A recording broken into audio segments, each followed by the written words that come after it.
జై భారత్ రాజస్థాన్ నమస్కారాలు తెలియజేస్తూ కాశ్మీర్ ఎన్నికల్లో ఈ నెల 17 నుంచి అక్టోబర్ 1 వరకు 3 విడతలుగా జరిగేటువంటి ఎన్నికలు. ఈ ఎన్నికలకు సంబంధించి భారతీయ జనతా పార్టీ అక్కడ ఒంటరిగా పోటీ చేస్తున్నది. అలాగే కాంగ్రెస్ పార్టీ నేషనల్ కాన్ఫరెన్స్ వాళ్ళు కలిపి పోటీ చేస్తున్నారు. సరే, భారతీయ జనతా పార్టీ ఈ రోజుని ఒక అద్భుతమైనటువంటి మేనిఫెస్టో అక్కడ రిలీజ్ చేయడం జరిగింది. ఏదైతే కాశ్మీర్ 370 ఆర్టికల్ రద్దు అయిన తర్వాత అక్కడ రోడ్లు కానివ్వండి, బ్రిడ్జీలు కానివ్వండి, అనేక రకాలైనటువంటి అభివృద్ధి కార్యక్రమాలు చాలా యుద్ధ ప్రాతిపదికన చేయటం జరిగింది. అక్కడ ఉన్నటువంటి ఎవరైతే మామూలుగా మీకు అక్కడ గవర్నర్ ఎవరైతే ఉన్నారో ఆ గవర్నరు ఆ ప్రజలతోటి అక్కడ రాష్ట్రపతి పాలన కొనసాగుతుంది. ఆ గవర్నర్ ఎవరైతే ఉన్నారో ఆ గవర్నరు అక్కడ చాలా అద్భుతమైనటువంటి కార్యక్రమాలు వారు ఆ ప్రజలతోటి మమేకమవుతూ ప్రజల్ని మామూలుగా ఎక్కడికక్కడ చైతన్యపరుస్తూ అక్కడ ఉన్నటువంటి ఉగ్రవాదాన్ని, తీవ్రవాదాన్ని ఎక్కడికక్కడ మామూలు అణిచివేసుకుంటూ చాలా జాగ్రత్తగా ఆయన అక్కడ పనిచేయటం జరుగుతుంది. చాలా మంచి వాతావరణం తీసుకొచ్చారు. అక్కడ పంచాయతీ ఎలక్షన్లు జరిపించారు. పంచాయతీ ఎలక్షన్లు జరిగినాయి. అలాగే ఈ రోజున మామూలుగా మీకు ఎంపీ మన జరిగినటువంటి లోక్సభ ఎన్నికలు జరిగినాయి. ఆ లోక్సభ ఎన్నికల్లో కూడా మామూలుగా 57% ఓటింగ్ జరిగింది. ఎప్పుడూ లేదు అలాంటి ఓటింగ్. ఆ రకమైనటువంటి ఓటింగ్ అక్కడ జరిగింది. కాబట్టి అక్కడ మనం చూసుకున్నట్లయితే కనుక ఒక అద్భుతమైనటువంటి వాతావరణాన్ని అక్కడ తీసుకురావడం జరిగింది. ఇకపోతే మిత్రులారా, నేను చెప్పబోయేది ఏంటంటే అక్కడ ఏదైతే ఈనాడు ఎన్నికల ప్రచారం జరుగుతుందో ఈ ఎన్నికల ప్రచారంలో మన భారతీయ జనతా పార్టీ అక్కడ చేసినటువంటి కార్యక్రమం ఏంటంటే మేనిఫెస్టో ఏంటంటే ఈనాడు దేశంలో జరుగుతున్నటువంటి అనేక అభివృద్ధి కార్యక్రమాలు ఏవైతే ఉన్నాయో ఈ అన్నిటిని కూడా ఈ రోజున అక్కడ కూడా అమలు చేస్తాము. అలాగే సంవత్సరానికి 2 గ్యాస్ బండ్లు మహిళలకి 2 గ్యాస్ బండ్లు ఫ్రీగా ఇస్తామని చెప్తున్నారు. అదే రకంగా అక్కడ ఎవరైతే వృద్ధులుగా ఉంటారో, మహిళలు ఎవరైతే ఉంటారో వాళ్ళకి ఖచ్చితంగా సంవత్సరానికి 18,000 రూపాయలు ఇస్తాము.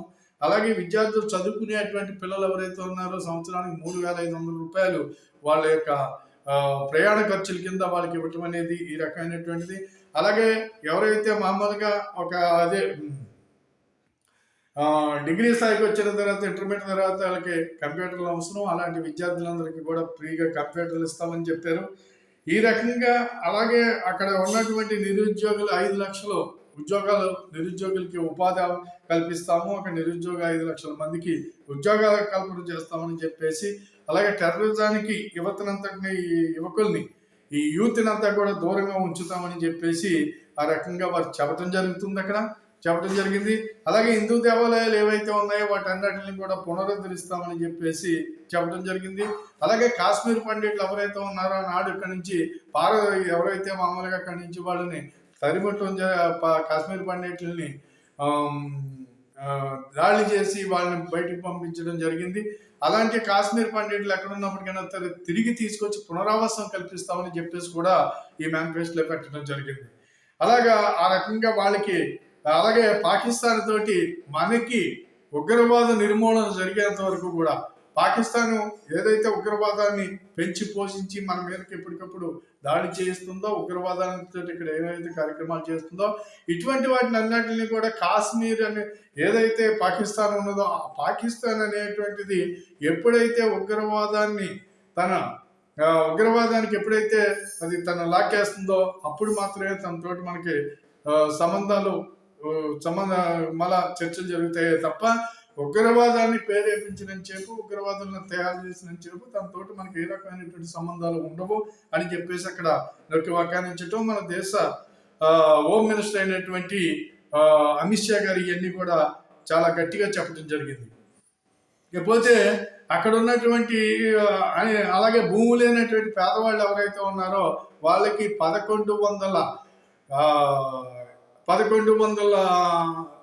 స్క్వేర్ ఫీట్ తోటి వారికి 1100 అడుగులు భూమిని పేదవాళ్ళకి ఇవ్వటం జరుగుతుంది. ఆ భూమి లేని పేదవాళ్ళకి ఆ రకంగా ఇస్తామని కూడా చెప్పారు. ఇలాగే అనేకమైనటువంటి అనేక రకాలైనటువంటి విషయంలో అక్కడ మామూలుగా ఆ రాష్ట్రాన్ని అలాగే పర్యాటక కేంద్రంగా తీర్చిదిద్దుతాము, ఇక్కడ పర్యాటకాన్ని పెంచుతామని చెప్పేసి ఇక్కడ అనేకమైనటువంటి పెట్టుబడులు పెట్టించి రాష్ట్రాన్ని ఇక్కడ ఉన్నటువంటి యువత అంతా కూడా ఒక మంచి భవిష్యత్తుకి ఏర్పడేలాగా మేము ఇక్కడ ఏర్పాటు చేస్తామని చెప్పేసి కూడా అమిత్ షా గారు చెప్పడం జరిగింది. మరి దీన్ని బట్టి అక్కడ ఇది భారతీయ జనతా పార్టీ చేసినటువంటి మేనిఫెస్టో. మరి అక్కడ కాంగ్రెస్ పార్టీ అనేటువంటి వాడు రాహుల్ గాంధీ కానివ్వండి, నేషనల్ కాన్ఫరెన్స్ నాయకుడు అయినటువంటి ఒమర్ అబ్దుల్లా, షేక్ అబ్దుల్లా, ఈ అబ్దుల్లాలు ఉన్నారు. వీళ్ళందరూ కూడా తిరిగి కాశ్మీర్ని మేము 370 ఆర్టికల్ పునరుద్ధరిస్తాము, పాకిస్తాన్ తోటి చర్చలు జరుపుతాము, దాంతో సంబంధాలు కొనసాగిస్తాము, ఇలా రకరకాలైనటువంటి పిచ్చి కూతలన్నీ వాళ్ళు చూస్తున్నారు. అక్కడ ఈ రాహుల్ గాంధీ అక్కడ వెళ్ళి కాశ్మీర్ ఒక సభలో ముస్లిం అందరూ ఉన్నారు. ఇతను అక్కడికి ఈ గాంధీ గారికి ఒక టోపీ పెట్టారు.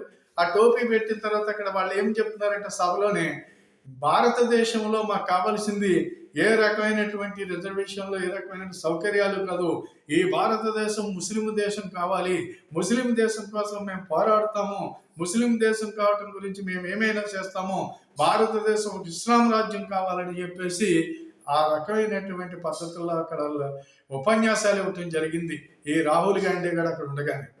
మరి అలాంటప్పుడు అక్కడ మామూలుగా తిని ఎంతో ఆనందపడిపోతూ పొంగిపోతూ ఉన్నాడు ఈ రాహుల్ వీడు కానే కదా, అది తెలియనటువంటి పేరు మార్చుకుని మనం మోసం చేస్తూ ఈ రకంగా చేస్తున్నాడు ఈ దేశంలో. అందుకని చెప్పేసి అతను ఈ రోజుని మామూలుగా పశ్చిమ బెంగాల్లో జరుగుతున్నటువంటి దాడులని కానివ్వండి, హిందువుల మీద జరుగుతున్నటువంటి ప్రపంచంలో ఎక్కడ హిందువుల మీద జరిగినప్పటికైనా సరే భారతదేశంలో హిందువుల మీద జరిగిన దాడులకి అటు పశ్చిమ బెంగాల్లో కానివ్వండి, ఇటు కేరళలో కానివ్వండి, అక్కడ చిన్న మాట కూడా చిన్న ఖండన కూడా చేయడు.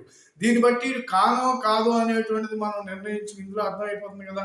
అంతే కాబట్టి ఏదైతే మామూలుగా కాశ్మీర్లో ఈ సభలో మాట్లాడినప్పుడు వీడు అసలు ఈ దేశాన్ని ఏ రకంగా పరిపాలిద్దాం అనుకుంటున్నాడు, వాళ్ళు ఇస్లాం రాజ్యం కావాలా, ఇస్లాం రాజ్యం నీ అబ్బ సొమ్మ ఇక్కడ తోలు తీసేస్తారు, జాగ్రత్తగా ఉండి ఏమనుకున్నావో, నీకు ఇక్కడ మీరు చేసే ఉగ్రవాదాలు తీవ్రవాదాలు ఇక్కడ ఏమీ నడవు, ఏదున్నా మిమ్మల్ని మట్టి గరిపించడమే తప్ప ఎప్పటికప్పుడు మిమ్మల్ని చీడ పురుగులకు దొరికిన పురుగునల్లా ఏరటం జరుగుతుంది, కొంత నష్టం జరగవచ్చేమో కానీ మిమ్మల్ని మాత్రం ఇక్కడ ఈ దేశంలో ఉన్నటువంటి ఈ హిందూ సమాజం తిరగబడితే ఇక్కడ పుట్టగతులుండో, మీకు ఇక్కడ మళ్ళీ మంచినీళ్ళు కూడా దొరకకుండా తగిలి కొడతారనేది మాత్రం ఈ ఇస్లాం నాయకులు తెలుసుకోవాల్సినటువంటి అవసరం ఉందని చెప్పేసి సందర్భంగా నేను హెచ్చరిస్తున్నాను. అది కాబట్టి ఈ పిచ్చి కూతలు కూసి వీడి దగ్గర నుండి పిచ్చి కూతలు కూయిస్తూ వీడు ఆనందపడుతున్నాడు పక్కనే.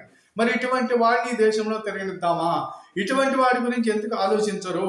ఈ కాంగ్రెస్ పార్టీ అనేటువంటిది ఈడు అమ్మ, ఈడు అక్క, ఈడు కుటుంబం, ఈడు తాత ముత్తాతలు వీళ్ళందరూ నాశనం చేశారు, వీళ్ళ అమ్మ నాశనం చేసింది, వీళ్ళు ఏం చేశారనేది దాన్ని కూడా తెలుస్తూ ఈనాడు ప్రజలకు అన్ని తెలుస్తున్నాయి. అంతే కాబట్టి ఇలాంటి వాడిని ఈ దేశంలో ఎందుకు తిరగని వాళ్ళు ఒకసారి ఆలోచించుకోండి. ఈ దేశంలో వాడు ఎక్కడికి వచ్చినా రాళ్ళతో కొట్టాలి తప్ప తరిమి కొట్టేయాలి, వీడిని ఎక్కడ కూడా బయటకు రానివ్వడానికి వీలు లేదు. ఆ రకంగానేటువంటి కార్యక్రమం ఈ దేశంలో ఉన్నటువంటి యావత్తు హిందూ సమాజం, భారతీయుని అనుకునే ప్రతి ఒక్కడు కూడా దీన్ని పాలవకపోతే ఇలాంటి వాళ్ళని మనం దేశంలో పరిగణిస్తే కనుక ఈ దేశానికి ప్రమాదం ముంచుకొస్తుందని చెప్పేసి సందర్భంగా అందరినీ కూడా నేను మరీ నేను కోరుతున్నాను. ఆలోచించండి. యావత్ హిందూ సమాజము చైతన్యం కండి, కులాల మతాలు పక్కన పెట్టండి, కులాలని పక్కన పెట్టండి, ఖచ్చితంగా మామూలుగా హిందూ సమాజం ఏకత కావాలని చెప్పేసి ఈ సందర్భంగా అందరినీ కోరుతున్నాను. ఈ వీడియో 10 మందికి షేర్ చేయండి, సబ్స్క్రైబ్ చేయమని చెప్పి మరీ కోరుతూ సెలవు తీసుకుంటున్నాను. జై భారత్, జై హింద్.